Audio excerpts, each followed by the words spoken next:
Good afternoon, everyone, and welcome to the CAE CD Community of Practice Meet Your Competitions event. This is our first event for this academic year, and we're excited to bring it back. I'm here with my co-facilitators, Dan Manson and David Zeichick, and supported it as always by Yair Levy and Ann Conkey and the rest of the team at the CD Community of Practice. Before we get started, I wanted to just talk through the resources and how this project has gone thus far. On the screen is, and I will post these links shortly, the history of this project I went through, and these are all of the competitions that we have interviewed and worked with over the course of the last 3 years. On the website, you will find a link to the recordings of those. And so you'll be able to see the organizers of all of those competitions describe their competitions in their own words. In fact, this was 3 years ago, and I believe our distinguished guest speaker for the Western Region CCDC was Brandon Brown. So you can find a recording of 3 years ago from Brandon for that initiative, and we're also happy to welcome him today for a new competition he's organizing. So that's what we have done over the last 3 years. Looking forward to one more year of doing this same project and working with Dan and David. If any of you have any suggestions for other competitions or topics for us, please let one of the three of us know. I'll also be posting the link to the NCAE CAE Community Cyber Atlas. And as you know, that is a tool that lists almost every competition that is out there that a CAE community member participates in and gives you all kinds of information about those and what they might ladder into for other competitions. Directly associated with the CAE program is the NCAE Cyber Games. That is the competition for first-time competitors that build up into most of the competitions you see here. That the practice area is open right now. Any student or faculty member with a cae.edu email address is welcome, and it's free. So feel free to jump in and practice in our sandbox. That does not, you're not required to compete. You're welcome to just access that tool if you'd like. And then also our colleagues at Vivid wanted me to make everyone aware that their competition is starting soon. They're accepting registrations for their virtual event that runs here in early October. So I will post all of these links for everyone to take a look at while we are working with our guest speaker for today. And I will pass this along to Dan Manson to introduce our distinguished speaker. Thank you, Jake. It's my pleasure to introduce Dr. Brandon Brown. He is a full-time faculty at Coastline Community College, focused on ethical hacking, cybersecurity, cyber competitions, incident response training.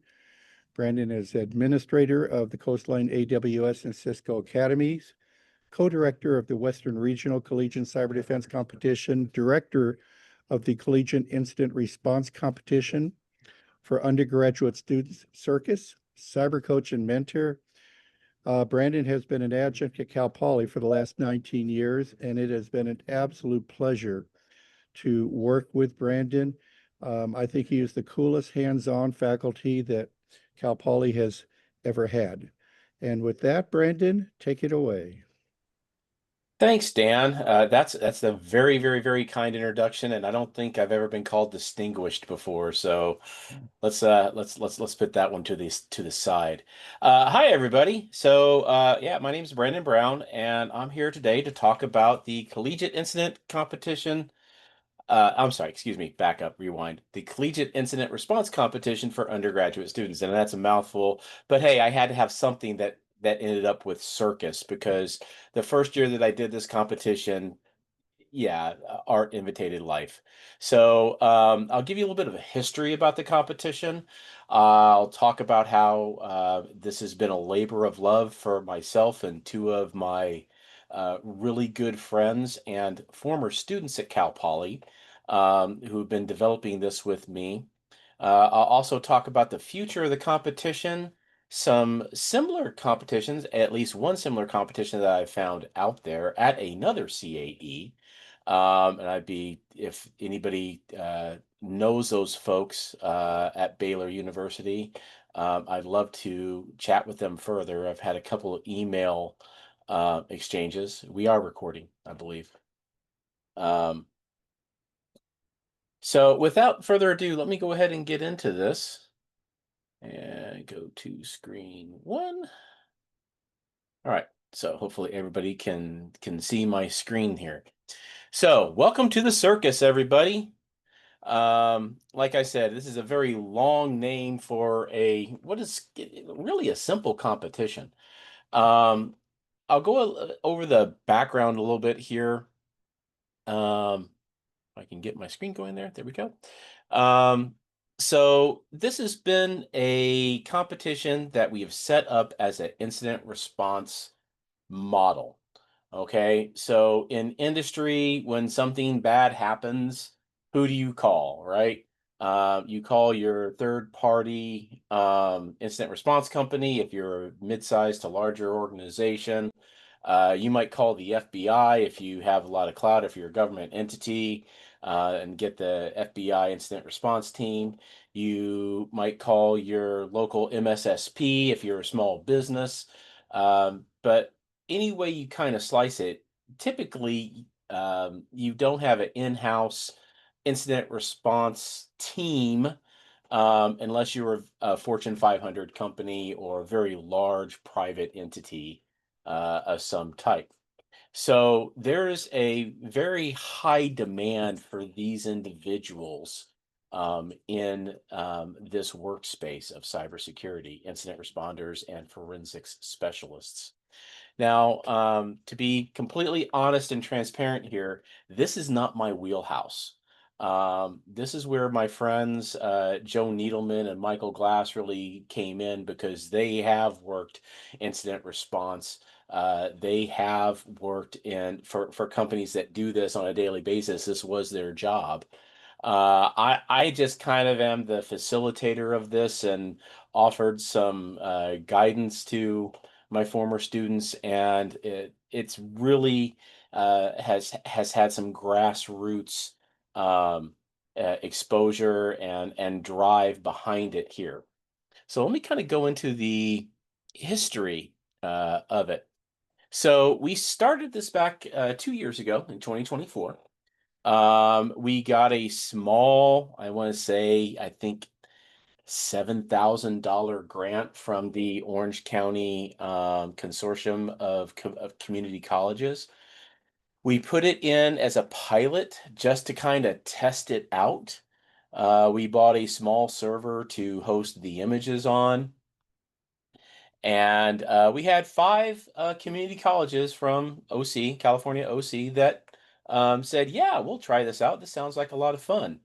And I had a lot of enthusiasm from faculty at these colleges. And the colleges that played were Long Beach City College, which is not in Orange County, but we let them come play anyway. Saddleback College, Coastline College, Santa Ana College, and I want to say the 5th one was Fullerton College that participated in that as well. All those colleges have a cyber program. A lot of them are CAEs or vying to be CAEs. I had a lot of fun building this and even more fun getting feedback from my friends and colleagues, my fellow professors as to how to make it better. So the next year, this year, here in 2025, we expanded it. We not only did it again for the 2-year schools, but we opened up another division for 4-year schools. And as anybody who knows me will tell you, I have a distinct love for community colleges and having community colleges play only with community colleges. We can debate that on either side of the coin all day long, and we're both right and we're both wrong as you look at that. So this year, what we're trying to do, and actually we've had some success with it so far, we've reached out to Anthropic. We've built a quasi partnership sponsorship with them. We're going to let Claude play this year. As a experimental team or a non-competing team, we won't give Claude a trophy if he wins. But they love using competitions as a test bed for the applicability and practicality of AI, of generative AI, in the cybersecurity space. So we let them have Claude play in the Western Region CCDC last year. He also played in Pico CTF and a couple other things. And they did a very, very good presentation on their results and their findings of using him at DEF CON just a few weeks ago. But we're going to expand it. So we kept it just Southern California this year with four-year schools, opened it up to four-year schools. And we had UC Irvine played, Cal State Northridge played. I think there was one other, Cal State Fullerton played. So actually it had three schools that played this year from the four-year process. And that was because I put it on a bad date. On the calendar. And that is one thing that I'll get into here when we talk about the 2026 calendar. I'd like to get your guys' impression of where we sit with competitions today in cybersecurity. But I want to expand it this year to at least all of California and Arizona and Nevada, if possible, the true Western region. I'm not close to having schools from other states if they want to play. The first part of the competition is completely virtual. There's no cost to any school. They just have to sign up and download the images, which I'll get to in a second, and produce a report, which is the first half of the competition. Next year, 2027, I want to look for other schools to be hosts to kind of follow along with what we do, and create other regions and potentially make this, one of the big three or big four competitions that are held throughout the year, because there's not really a DFIR competition out there. Your traditional CCDC competitions, they're kind of like a DFIR, but there's not really a big forensics component to it. It is active incident response and an active red team engagement, whereas this is more traditional forensics, where things have happened where your investigation is after the fact. So it's a different flavor of cyber competition that I have not seen out there in the community, and I'm very encouraged by some of the feedback that we've received thus far. So what we're going to cover today is, what is CIRCUS, and I've kind of given you alluded to that already. Go over the rules of CIRCUS, which you'll find that these are very similar. And yes, I did steal the information off of the CPTC and CCDC website, but at a high level, eligibility, internet usage, simple things like that. The timeline, there are two phases to the competition, a remote phase and an in-person phase. And then I'll take your questions and solicit your feedback as well. So, what is CIRCUS and how do we play? Well, in short, it's a incident response forensics competition. So, like I said in the beginning, a lot of small to mid-sized companies, when they do have an incident, a breach, whether that is an internal issue, an external breach, a supply channel problem, they have to call somebody. And I don't think anybody would disagree with me that we have a shortage of forensics analysts. Every local PD that I have talked to here in Southern California, and I'm active in the police enforcement community for different reasons I will be happy to share. I asked them about their cyber arm. I asked them about who they have that is trained to do this. And, to a department until you get to the large ones like LAPD, LA Sheriff, San Bernardino County Sheriff, Orange County Sheriff. But the smaller municipalities, they might have a person. They might have two people max. When I worked with Pasadena PD a few years back, they had one full-time officer and then one part-time staff member to do all of the work for the city. There's a high demand for this skill set in law enforcement, especially. Okay, so the client is Bozo. It wouldn't be a circus without a clown, right? So this goes back to kind of a running gag that me and Michael and Joe have over several competitions dating back to I want to say 2021 with WRCC DC. So the client is Bozo every year, and Bozo has a new business. So last year he ran a farmer's market. The year before that, he ran a small shipping conglomerate. Think of like your local FedEx store, local UPS store, but with a warehouse behind it.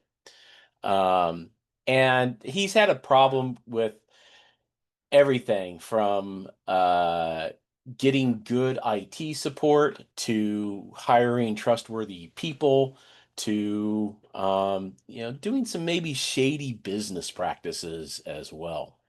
So we craft an entire narrative, an entire scenario behind the scenes. We create our own artifacts. We create um, the books, if you will. We create business documents. We create IP. We create user lists to implant in the network and the systems that the competitors have to analyze. So he typically has a problem and he calls his local IT guy. The local IT guy says, I can't do this. I don't know how to do this. You need to call somebody else. And then he, through his lawyers, finds an incident response organization, i.e., the student team, to come and do an engagement, an incident response engagement. And basically what this has happened for the last couple of years is I have run the red team component of it. And I have basically mimicked insider threats that I have seen throughout my career. And that gets a little, old after, you've done it once or twice. So this year, what we're planning on doing is something different. We might have insider threat again, but we also might do something along the lines of an APT, advanced persistent threat, or a ransomware attack, a cyber criminal conglomerate attack, supply chain attack. Anything is open. So I actually have funding this year to hire a professional red teamer or two to actually carry out the attack and perpetrate it. And I'm letting them do whatever they want to do. They just have to do a couple things so I understand what happened. And I'll get to that here in a little bit. So the setup, and this is the fun part, right? We've been doing this in WRCC DC for decades, literally now. We're really good at building things. We're really good at setting up scenarios. We're really good at producing applications. And with the advent of generative AI, that just makes things go that much faster. Typically, we have an 8 to 12 system network to mimic a small to mid-sized business, anywhere from about 15 employees to maybe 100. We might go as far as 150 employees this year, depending on the business that we create. But the businesses that we create are full spectrum, right? They have custom applications. They have an Active Directory component. It's typically a flat network because that's what most businesses are. They have a firewall. They have user machines. So they have clients would be as part of those 8 to 12 systems, servers. We typically don't do mail because you don't find mail servers in small businesses anymore. But we do mimic cloud mail, and we can mimic cloud mail. We have some specialized applications that will do that. File servers, directory systems, IT systems for say network management.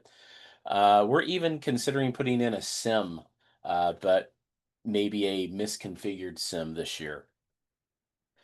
We generate user traffic and leverage some open source projects, some stuff that's come out of Carnegie Mellon and MIT in the last few years. And this is really what has made this type of competition doable. In years past, when we talked about doing this, this was probably the one hurdle that we could not overcome. And that was mimicking normal user activity to inject noise into the environment while we are carrying out the attack.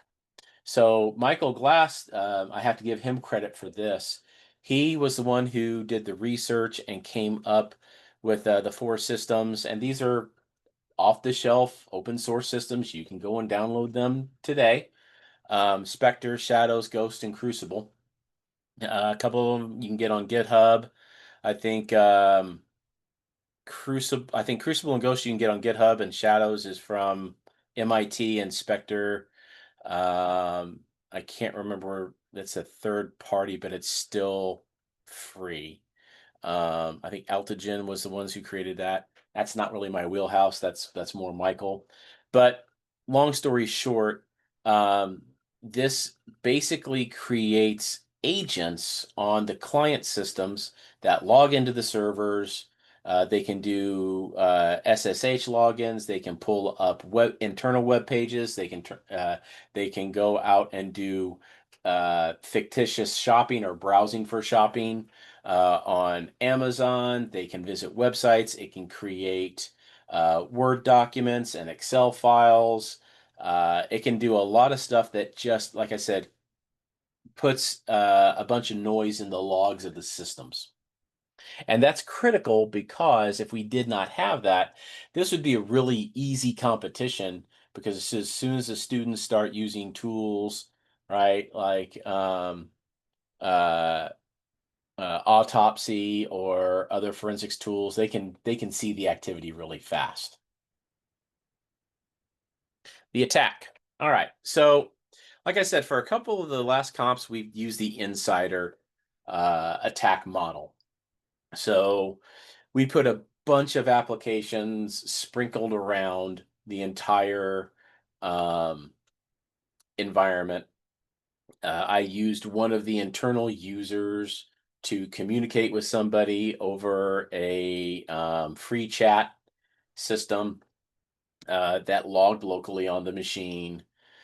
They set up stuff like TeamViewer or Remote Desk, did some backdoor calls, implemented some local ransomware, set up a couple of Netcat reverse shells, did a lot of stuff, exfilled some IP and business documents, wrote an extortion letter 1 year, just tried to leave a lot of artifacts all over the place in all the systems.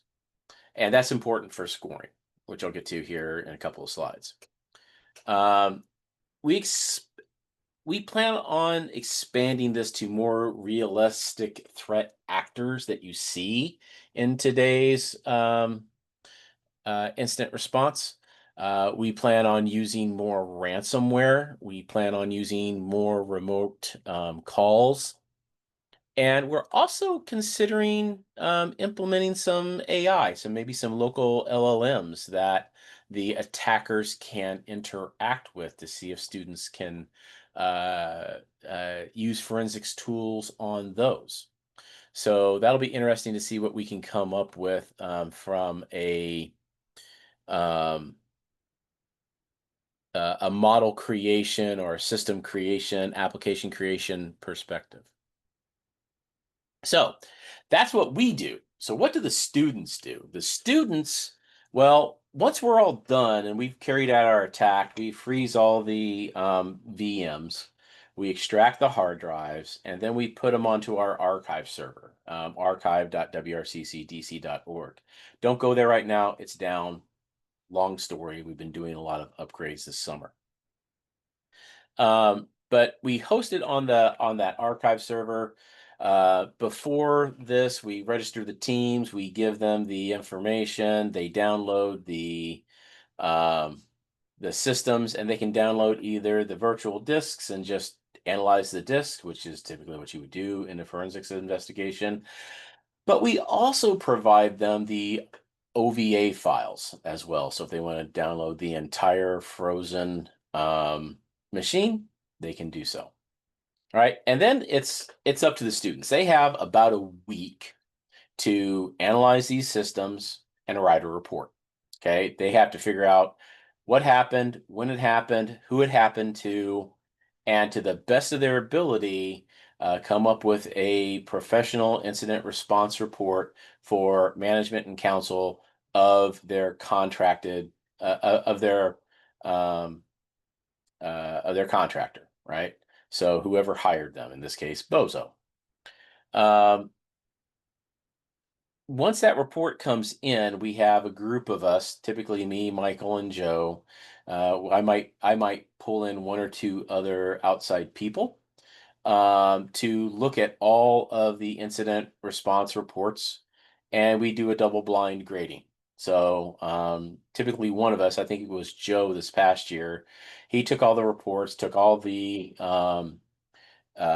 team names, school names, all that, redacted it, and then gave it to the rest of us judges. We have a scoring sheet that we go by, and we go off of whatever the attack plan was, so that we know what happened, and we grade them off of that based off of what they're reporting on.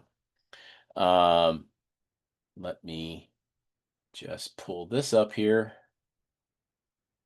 I actually wrote a paper on this that has been accepted to the ISCAP conference in November in Louisville.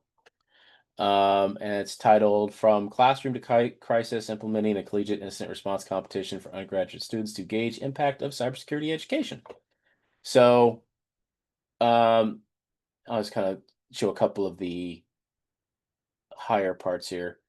We come up with this before we start grading. So the red team person or persons will form an attack chain and basically lay out for the judges what happened, when it happened, how it occurred at a high level. We don't give exact timestamps, but we give it at least a good knowledge of who interacted with who, on what system, what happened first, give a chronological diagram of it, and then we give a step-by-step. All right, so what happened along this line?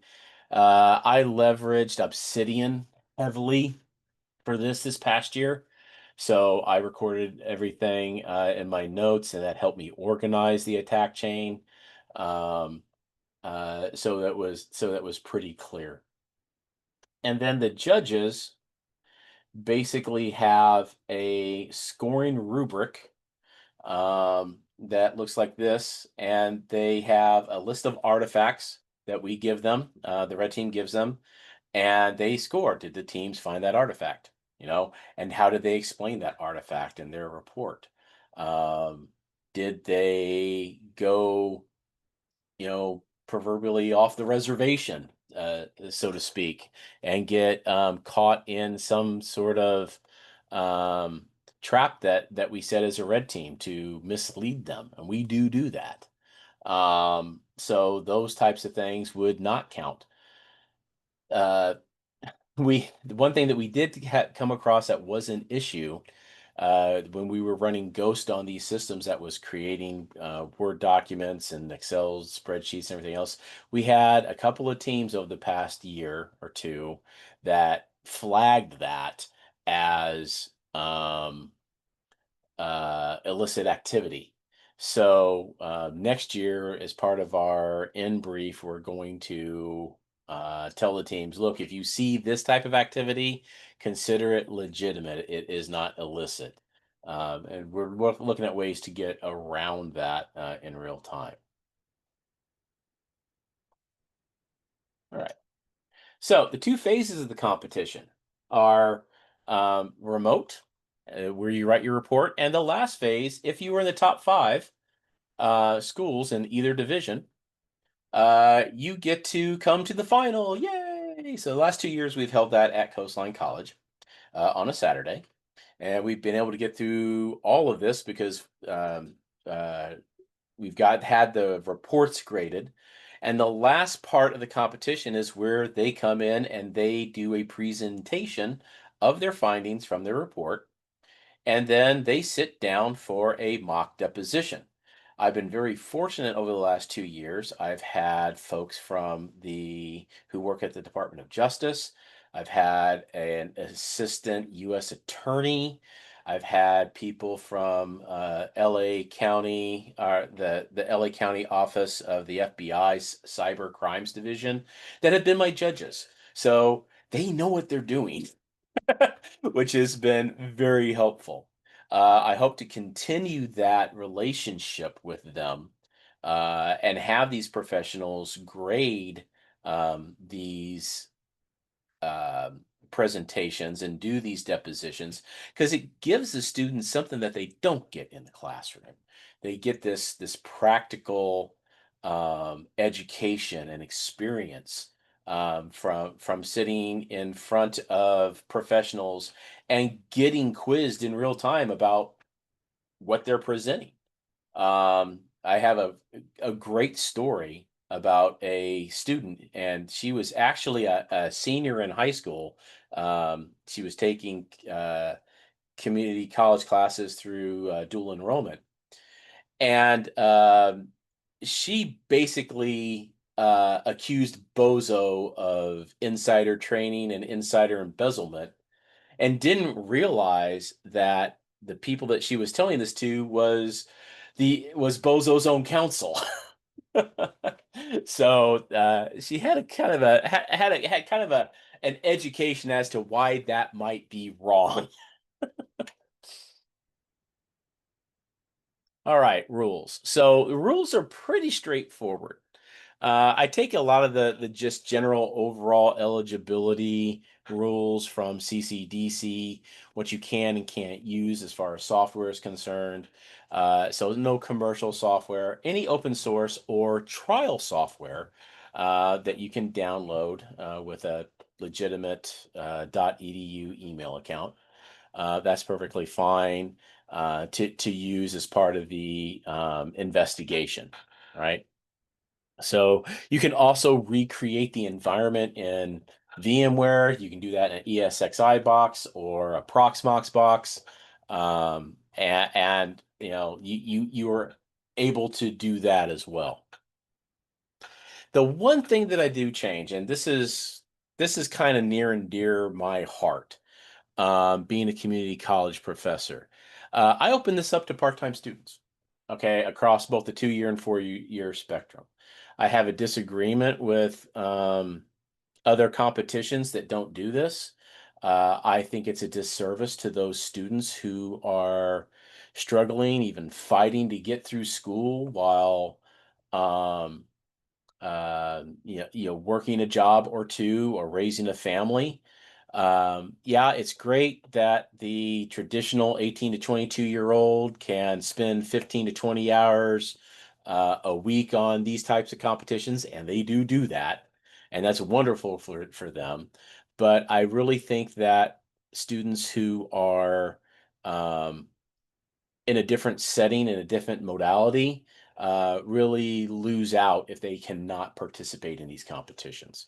And, this is a friendly disagreement that I have with organizers of other competitions. I'm not saying I'm right. I'm not saying they're wrong. I'm just saying we have to agree to disagree. And let's talk about the coach's involvement and participation. So This is rather interesting, and I'm always looking for feedback about this. How much should a coach participate? Right.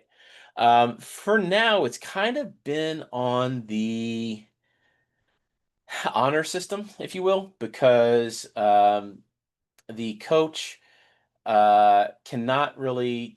I can't really tell if the coach is writing the report or not, or participating in writing the report. It's kind of like an honor system thing.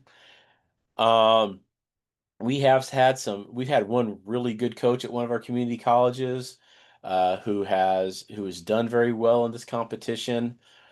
She was a former investigator for San Mateo County in California, so she knows her stuff. Um, but I can tell you right now, I know she didn't do any of the report writing, because looking at that team, it wasn't good enough. They did a good job, don't get me wrong, but it was not professional caliber per se. So, that is the one thing that I don't know how I can get around, if I can get around it. Um, so like I said, we try to discourage any outside assistance interaction with systems, but we also want to make this accessible to the students. Um, we have some pretty good AI checkers to check their reports to make sure that it's not AI generated, but with the newer GPTs that are coming out and about, and with the way that you can actually load up local LLMs, that's getting harder and harder and harder to do. So I don't know how we are going to get around that. And with the addition of using an AI competitor, i.e. Claude, um, do we disadvantage students from using AI? I honestly think we shouldn't. Um, one of the things I'm in discussion with Joe and Michael on is, well, if they use AI, fine. They need to provide us a prompt history, right? What did they use in their prompts to produce this report? Because we can then, as professionals, look at that and go, okay, you did this, you got this report. What did you miss? What was overkill? I think we have to kind of flip the script on AI usage, especially in cyber. It's a tool that is going to be around forever. And we just have to be mindful of that and encourage proper usage of it. And I'm getting feedback from the professionals that work on the legal side of the house as to how to provide guidance to the students on doing that. All right. So, like I said, my resources for this, um, we run this off of I think 2 of our 6 servers in WRCC DC to build the environment. We have a couple of Kali boxes that we use for the red team to attack the environment. It has access to the internet. We do use some cloud resources in interacting with it, but nothing that the students have to analyze thus far, um, from a cloud perspective. Um, and it is a pure IR competition. So we don't allow them to do interviews. We don't have them interview the client or the employees of the company. They are just doing the digital forensics. So, the old Joe Friday of police squad, just the facts, sir, just the facts. So how do we score this? Well, we score this in 3 separate categories. 25% is artifacts. So that's about 250 points. Artifacts differ between competition to competition. We're trying to get roughly at least 50 artifacts per competition. So that roughly gives us 250 points.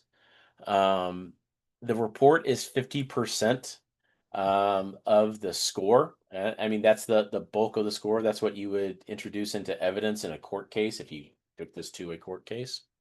And then that final 25% is their final round, their presentation deposition. How well did they stick to their facts? How well did they stand up to scrutiny under cross-examination, if you will, during the deposition? So that's how we score it. It's been interesting to see um, how schools have done. Last year, UC Irvine won the 4-year division, and Coastline College won the 2-year division. And I was happy that they were in separate divisions because the point spread between the two teams, I think out of 1,000 points, was 5. It was extremely tight. And then the second place teams and third place teams in each division, there was kind of a clear separation between the two. But that doesn't mean that they're not going to get better, because um, I had a lot of really good questions from the coaches and the participants. UC Irvine came out and gave a talk at DC 714 about their experience. The Coastline team went back and talked to their club about their experience. So it was positive all the way around. All right. So hey, the circus is coming to your town here soon too. So what's up for 2026? Well, like I said, I want to try to expand this to all of California, and I'm interested in schools in Arizona and Nevada. If you're outside of those 3 states and you really, really want to participate, I am not opposed to you participating and love to have you participate at least in the first round, and download the images and submit a report. The only problem is I don't have that much funding to bring you out to Southern California. I wish I did. I'd love to have you come to Pasadena next March. But we're going to have everything built by January, and post the images, the statement of work, um, online. And before that, probably early January, late December, we'll post out an interest form on Google Forms for schools to sign up. The reports will be due by mid-February, and in early March will be the final. Right now, I'm in negotiation, and it looks like it's going to go. It looks like it's going to go forward. Hopefully, I don't jinx myself. That we will have the final at the Southern California Linux Exposition, which is held in Pasadena, I think in the first week of March. All right, so how am I doing on time? That was 45 minutes, so that's pretty good. I'll take your questions, your comments, your feedback, and open up the floor. Thank you very much for having me today.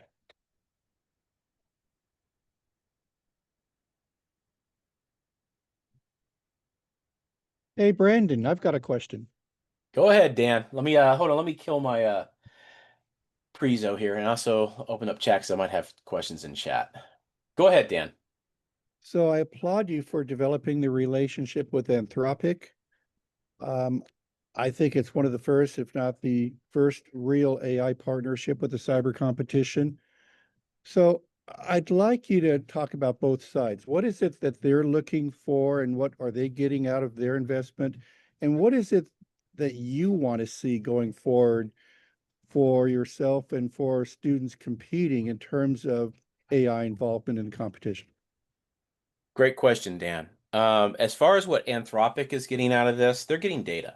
All right. And I asked the person who was the lead investigator, he's a PhD, that ran this at WRCC DC, and he's interested in CIRCUS.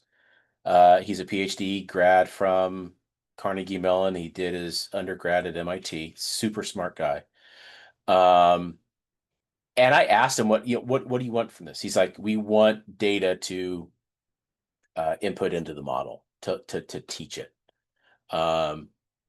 Their concern is basically having AI agents that can augment the work of a human.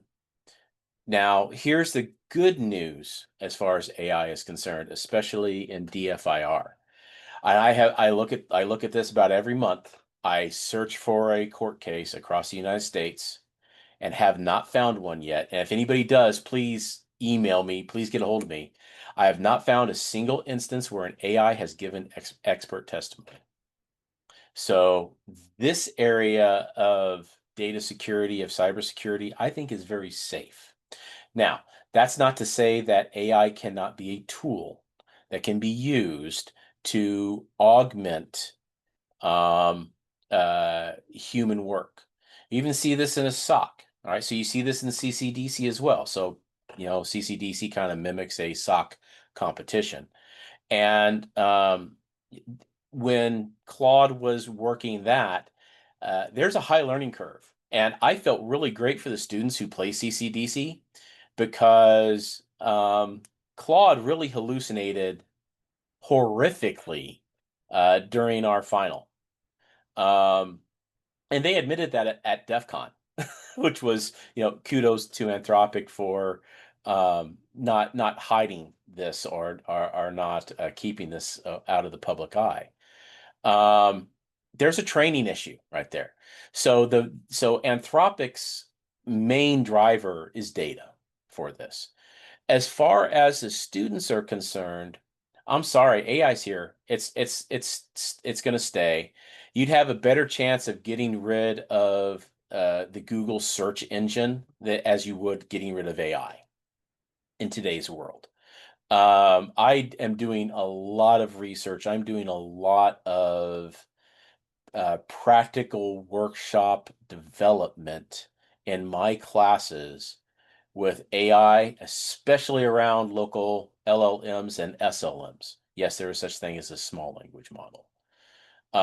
Using RAG, development of crafted agents, and building schema that is purpose-built for problems and for solutions to those problems. I think that's where this industry is going to go. It's a disruptor, just like the internet was a disruptor 30 years ago. Okay, just like voice over IP was a disruptor to telecommunications 25 years ago. Okay, it's something that you have to embrace. So that's my answer to your question. Thank you. Any other questions? I had one for you, Brandon. Yeah, go ahead, David. Hey, Good to see you, by the way. Good to see you too. Thanks for the presentation. Can't wait for the circus to come to town sometime soon. Yay! Hey. So my question is, how would you recommend for students to prepare for this competition? What's out there available for them to use, and what have you seen other people use to prepare for this competition? That is a great question, and that is a hard question for me because I'm not a forensics specialist. I've never even taken a forensics class, to be completely 100% transparent. I asked that question of my coaches that participated in CIRCUS the last 2 years. And they,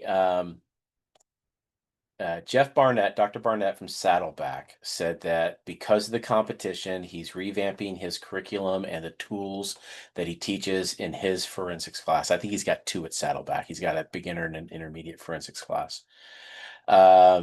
Professor Barrios, Andrea Barrios at Coastline, who's their coach.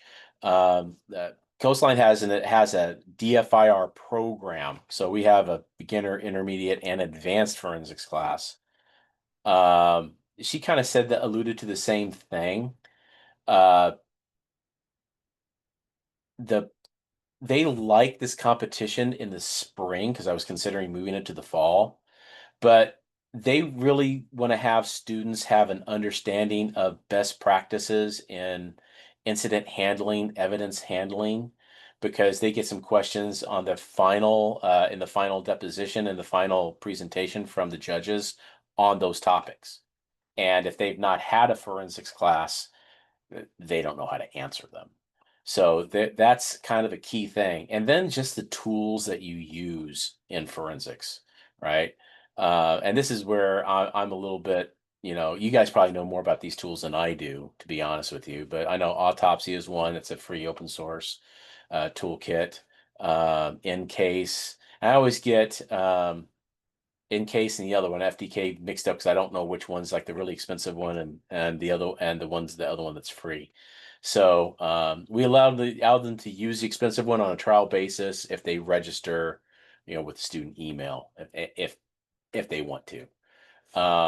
So having exposure to those types of tools is helpful. But I'll be completely honest with you, the teams that have done really the best in the last two competitions are the ones who know operating systems and understand how to um, search through logs and how to parse through logs. That's where they really find all the stuff, right? All the juicy details and the cookie crumbs is through the logs. Sounds good, thanks. And then I guess one other follow-up is, are you focused on primarily, is this digital forensics like for the computer itself, or are they also looking at network traffic as well? So great question. So yes, we do have, or we've tried to implement, and I wish Joe was with me today because this is his baby. There is a tool that we set up during the attack phase that records network forensics information. And we build accounts on that for the student teams so they can access it and they can parse through it. The name escapes me right now. I cannot remember it for the life of me, but it's an open source tool that basically ships all the logs shipped to it, and they can parse through that. They have access to it. The problem that we've had when we do that is even we only like run this business for like a week, 10 days to compile all those logs as it does a whole visual mapping and everything else. That takes about 5 days to put together after we're done. So one of the lessons learned that we've learned from the last year is we need to get the environment done a month and a half ahead of time, do the attack, and then have a week just to parse data effectively so that everything's available to the students. Hey, Brandon, you've got a couple questions in the chat. First question, I'm trying to catch up here, so let me see. yeah, toward the end. I'm willing to talk to mine if you want. Yeah, go ahead. Hi, this is Rick Mansley, Liberty University. Hey, First off, I want to say, man, I'm looking forward to this. good. And I really appreciate your vision, as somebody else said, and your passion to do this. And we really like at Liberty, we really like working with you guys and getting our We students. love having you in our invitationals every year, man. So we're Good. doing 6 this year, right? Yeah, I think we're signed up for all of them. Good. Yeah. Good, because Dan and I as co-director of Western, and this is not done through CCDC. These invitationals are completely, it's just our region. But we're gonna send out questionnaires, or actually polls, to the coaches of all the teams that participate. So Awesome. we're gonna start doing about every 2 to 3 week ranking as we go through this season to see who the coaches think the top 25 teams are. And we're looking at having up to 50 teams. But beside the point, back to your question about CIRCUS. First question. Yeah. First question is, we have graduate students here who are timing out for CCDC. We've got Cyber Force that we're putting them in. I agree. Okay, I like your thoughts on part-time students as well. Yep. Can those graduate students, since they, can they compete in this? No. Okay. That is one thing. That's why it's undergraduate students. That's what we thought. Yeah. Because typically so undergraduate students are using the tools. The graduate students, when they go into their curriculum of cyber, they're more on the managerial side of the house. So they would be the people running the incident response from a standpoint of control, as I understand it. Okay. Our graduate program is a bit more DFIRS. Okay. Okay. But that's okay, because I had a graduate student who was sitting in my office when you first started your presentation. And he really likes WRCCDC and stuff, CCDC. He was on that team. Yeah. He is now moving to Cyber Force for our competitions. And he had the question, can he volunteer to help with this new circus competition since he cannot compete? So that's a great question. Here's what I would say. As we expand and go out and look at developing regions, I would say hell yes. I'm Okay. looking for people who would want to be a host school for regionals, right? Good to And know. then run a national or a final national competition for this. So we're looking to be a host school. You absolutely could be. You absolutely could be. I mean, I need about another year to get this off the ground, to get all of the detail kind of on paper, so that we can start rolling this out. And I want to give a shout out to Baylor. If anybody knows, and I'm going to probably forget the name here. That's why I had to put it down. If anybody knows David Grover at Baylor, I've been trying to get a hold of him. I got in contact with one person. They have a similar competition that they've been running. They're in their second year there now, and they're going to run it in October 18th and 19th, or 17th and 18th. And it doesn't have a catchy name. It is it's the CIRC, CIIRC, Cybersecurity Interdisciplinary Incident Response Competition. I don't know a whole lot about it. I know a community college won it last year because they had it integrated with 2-year and 4-year schools. It was only open to full-time students. I did see their rules that they released. So I applaud them for going down this road. I'd love to collaborate with them. Love to know what they did and what worked and what didn't work, and I'd share my experiences with them as well. So if anybody knows David, and tell him I gave him a shout out during this presentation, I'd love to collaborate with them. I'll see if I have his contact info. Second question is, will undergrad students time out after a certain number of competitions years? It's the same. It's the same as CCDC, so it's 5 years. Okay. Yeah. That's all I had for questions. And again, thank you very much. No problem. And I was trying to go back here to find other questions. I think we're about at the time, right here. Yeah, I have 12. So Thank you, Brandon, for so much. We really look forward my to the pleasure. circus.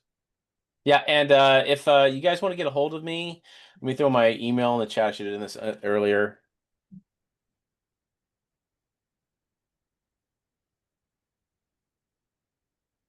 So that's my coastline, and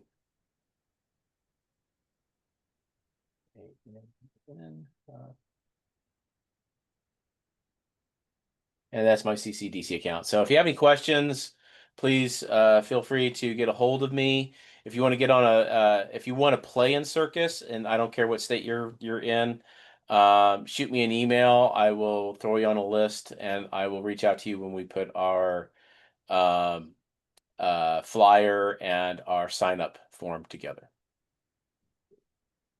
So thank you. Thank you very much.